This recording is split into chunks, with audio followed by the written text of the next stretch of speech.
Hey everyone, this is the Blind Striker here. I am here with Stephen Poirier, who is going to guide me on how to use the Strider Light Sword Blind Cane.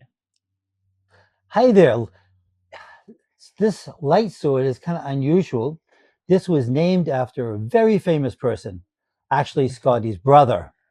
Scotty unfortunately passed away at a young age, and Scotty asked me if we could do something to honor him. Scotty, you want to say anything about your brother? He loves Star Wars, so this is why we did it, and I try to honor him as much as I can. Um, and this is definitely something that he would have loved if he were still here. His nickname was Strider. So this is the blind Strider. Scotty is going to show us how to use the Strider. And first thing he's going to do is show us how to turn it on. Scotty, could you turn it on, please? Why, certainly. Hold the button, power on. All right. Now, the Stridus gets something very unique that no other light sword has. This is a blind mobility cane. This cane comes in three sections. It's telescopic. It has 16 different colors and many character voices you should recognize from the Star Wars universe. First thing Scott is going to show us is the ability to light it up and to change the character mode just by a flick of your wrist. And then you can flick your wrist again. You press the button and flick your wrist.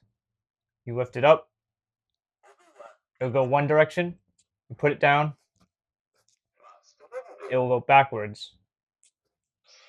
Still really cool. Anything else you want to show me? Nah, Yoda. Yes, we can take a look at The factor, and we can change the volume menu. So turn off the light sword and check your volume So trends. if you hold the button for 2 seconds, one, two, and press the button. most lightsabers or blind mobility canes that light up, which ours is the only one that does, actually has multiple volume menu sound options. So if you still want to hear the lightsaber sounds to get audible cues, you can have it on very low, or you can mute it, or you can have it really loud and have a lot of fun in the crowd. Of course. And The other the thing has 6 different modes to choose from, which is very unique. the other thing too, Scotty can show you. Can you show us how to power it off, Scotty? Yeah, so if I press and hold, it will shut off. The sound indicator on this is really important because we know when the light sword is on or off. This has a really nice option. If you leave it on and you're not using it, it will power off by itself after 5 minutes, saving your battery drain. This light sword can run 2 hours if you're running all the different fun voices and things all the time, or it can up to 4 hours if you leave it on one setting.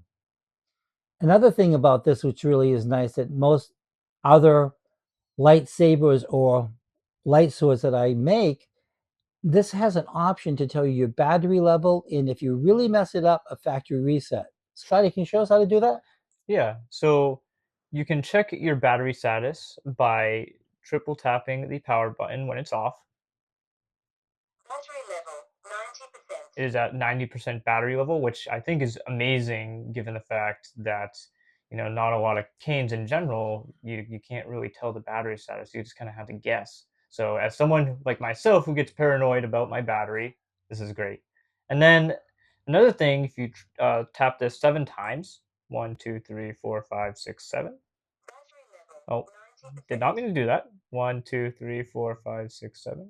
System reset. It resets the system to the default settings. So if you select a specific persona sound font and a color, and you forget which is which on which menu, you can set it back to the default settings, so it's brand new basically. Scotty, can I see the light sword for a minute? Sure. Thank you. uh Yes, you can tell I had we are to find both you. blind. I had to find you. I'm going to take off and show you where the charging is. Now, this particular blind mobility cane has the ability that some do not have. I'm holding it right now straight up and down vertically, and my finger's running down along the battery.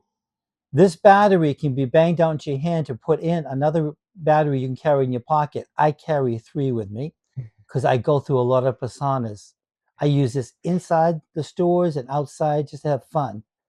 Just above the battery, you'll notice there's a slot there. That's for your C-port charging. You charge there, and as you're charging, it will say charging, so you know it's charged. When it is done, it'll say charged. That way there, you're all set. You slip back on what they call the pummel. You bring it back down, and you're all set to go. Of course. The other thing I just want to show you quickly is what it looks like when you extend it. You can extend it down to where you can get to be about 56 inches tall. Oh, ah. And you can hit people with it because that's what we like to do. Yeah, Collapse he it, beats me up all the time. collapse it so we can put it in the car. And that's one of the key features with that is putting it in a car. It's really compact, compactable. Yep. And the last thing we can show you is these tips I have from Ambutech. These are screw-on marshmallow tips. And all you do is you untwist the tip, and it's twisting the tube instead, and you just replace it. Of course. So you can get these on Ambutech. Anytime you need them to replace them, you can use a ball. You can use a rolling marshmallow like the one we have on here today. So, Scotty, thank you. You're welcome. Thank you so much. Blind Yoda. Have a good one. Peace.